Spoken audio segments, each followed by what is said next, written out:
É o Diego Amorim chegando com a gente na Conexão Brasília. Bom dia, Diego. Bom dia, Mauro. Excelente semana a você, a Ana, a todos que nos acompanham pela Nova Brasil. E hoje você traz pra gente com exclusividade uma preocupação que foi externada por um dos principais conselheiros do presidente Lula. Quem é esse conselheiro e que preocupação é essa, Diego? É isso, Mauro. É o Gilberto Carvalho. Na semana passada, aqui em Brasília, tomou posse o Cleiton Moraes como presidente da Fundação do Banco do Brasil. A Fundação BB é uma espécie de braço social do Banco do Brasil que fomenta principalmente a chamada tecnologia social, que é, de maneira bem simplória, o uso de tecnologia para tentar reduzir as desigualdades sociais. Foi uma posse muito prestigiada, estavam lá a presidente do banco, a Taciana Medeiros, alguns ministros de Estado, como o ministro Wellington Dias, do Desenvolvimento Social, e o Paulo Teixeira, do Desenvolvimento Agrário, e estava lá também o Gilberto Carvalho. Quem é o Gilberto Carvalho? Ele é uma espécie de conselheiro do presidente Lula. Até lá mesmo no evento eu percebi, em alguns momentos ele é tratado mais do que como ministro de Estado, porque é alguém muito próximo do presidente Lula há muitos e muitos anos. Ele foi ministro do governo Dilma, já foi assessor especial. Atualmente, nesse terceiro governo Lula, ele ocupa o cargo de secretário nacional de Economia Popular e Solidária, uma secretaria que está vinculada ao Ministério do Trabalho e Emprego. E aí, durante o discurso dele, eu fui representando aqui a Nova Brasil Brasília para prestigiar a posse do presidente, do novo presidente da Fundação BB, mas no meio do discurso dele, Mauro, ele começou a falar de política e aí meu dedo coçou, eu nem estava preparado para isso.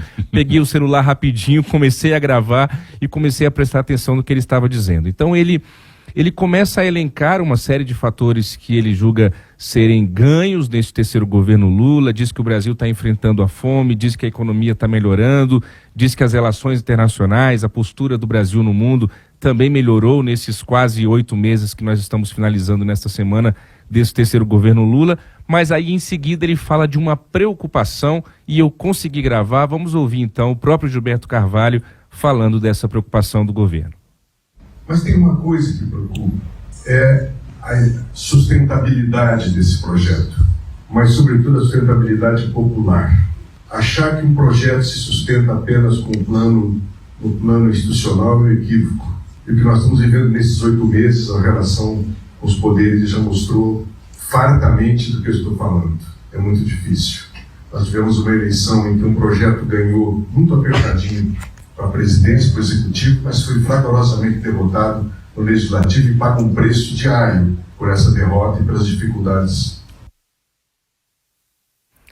Viu só? O Gilberto Carvalho falando em preocupação muito forte, né, com a sustentação popular desse governo Lula. Ali nessa fala dele tem uma autocrítica, tem crítica interna ao governo, tem uma chamada à consciência da turma do PT, do pessoal que está compondo hoje o governo, porque ele fala que nós estamos, e aí nós, o governo Lula, claro, estamos pagando um preço muito alto pela derrota no Congresso. Ele está dizendo que mesmo o governo Lula, mesmo Lula tendo ganho do Bolsonaro de uma margem muito apertada, a gente lembra ao nosso ouvinte que foi a eleição mais apertada da história, a gente tem um Congresso com muitos aliados do ex-presidente Jair Bolsonaro, né? Um Congresso dito conservador, em que o PL, partido de Bolsonaro, fez uma bancada gigantesca na Câmara, em que no Senado nós temos uma série de ex-ministros de Jair Bolsonaro que foram eleitos.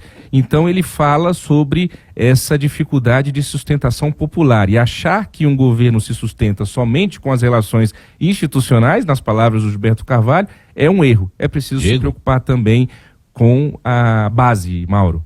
Você falou de um Congresso conservador e eu acrescentaria uma sociedade conservadora também. A gente tem uma grande parcela da nossa sociedade que é conservadora e isso precisa ser considerado também por um governo que pretende governar para todos, né?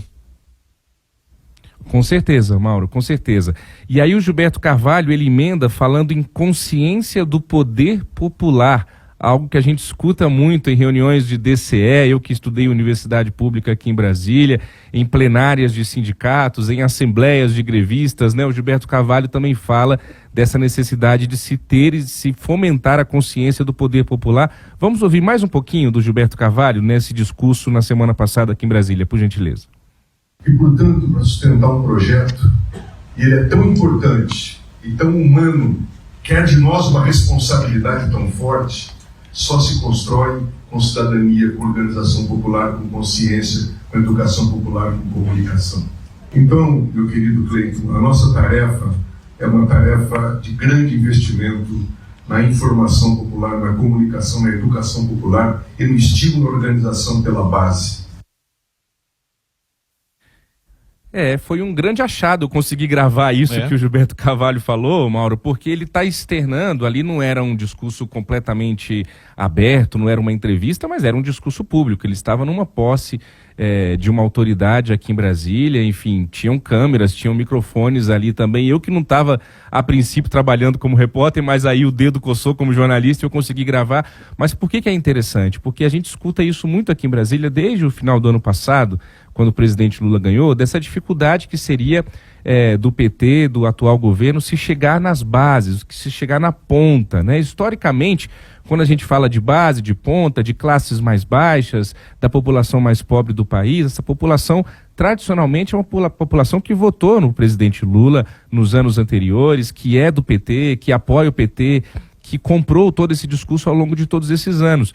E com o advento, digamos assim, de Jair Bolsonaro nos últimos 4 anos, o PT perdeu muito dessa base em vários lugares do país e até mesmo no Nordeste, uma região que também é historicamente uma região progressista, uma região de esquerda. E o PT sabe disso. Há essa preocupação grande, né? O Gilberto Carvalho deixa isso muito claro. Na semana passada, quando o Paulo Pimenta esteve aqui, o ministro-chefe da Secretaria de Comunicação da Presidência da República, eu perguntei a ele também um pouquinho sobre isso. Ele não responde claramente sobre essa história de perder a base ou não, mas ele fala em regionalizar a comunicação como uma estratégia. O nosso ouvinte que acompanhou a entrevista deve se recordar. Ele fala em tratar o Pernambuco como Pernambuco, a Bahia como Bahia, o Piauí como Piauí, São Paulo como São Paulo. Isso também é um esforço e uma certa confirmação de tudo isso que o Gilberto Carvalho disse na semana passada aqui em Brasília, Mauro, que é de cuidar com um pouquinho mais de carinho dessa base, dessa consciência popular, porque se a eleição no ano passado foi a mais apertada da história, não há até aqui, o Bolsonaro está inelegível, enfim, mas é isso que você deixou muito claro, não é só o Congresso, é uma sociedade que hoje também em sua boa parte também conservadora, e isso vai se refletir nas eleições gerais com ou sem Bolsonaro. Exato. E o PT vai ter que olhar para isso com carinho.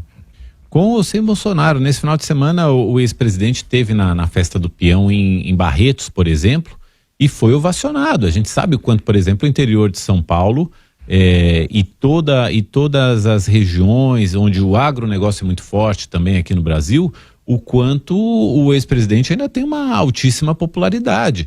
E isso independe dos casos em que ele está envolvido, do governo que ele fez, do que ele muita gente ainda considera e tem suas razões para considerar que Bolsonaro fez um bom governo e que gosta do estilo de Bolsonaro enfim, elegível ou inelegível, o ex-presidente, o fato é que o bolsonarismo, as forças conservadoras, a parte conservadora da população é considerável, muito considerável, né, corrigindo, e precisa ser levada em conta pelo governo. O governo precisa aprender a dialogar também com a parte conservadora da sociedade, saber quais são seus anseios, os seus projetos de país, o que elas pretendem, dialogar, mostrar o seu lado também e chegar num termo. Eu acho que isso seria um grande serviço ao país, porque inclusive ajudaria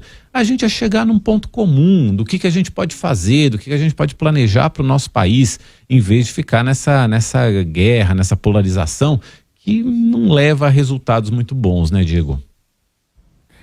É isso, Mauro. Só uma historinha, coisa de 2 meses, eu estive no fim de semana em Natal, capital do Rio Grande do Norte, com a família, e fui fazer aquele passeio tradicional de bug. Se você vai a Natal e não anda de bug, você não foi a Natal, né?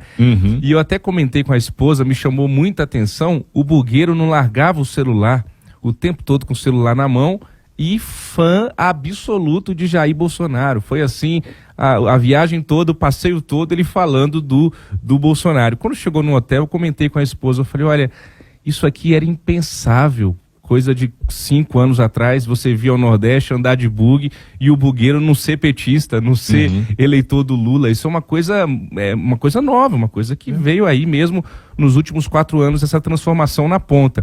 E eu chamo a atenção, para concluir, Mauro, de minha parte, que o Gilberto Carvalho fala o seguinte, reforço esse ponto da fala dele, não é um erro achar que somente cuidar da institucionalidade do governo vai garantir a sustentabilidade desse projeto.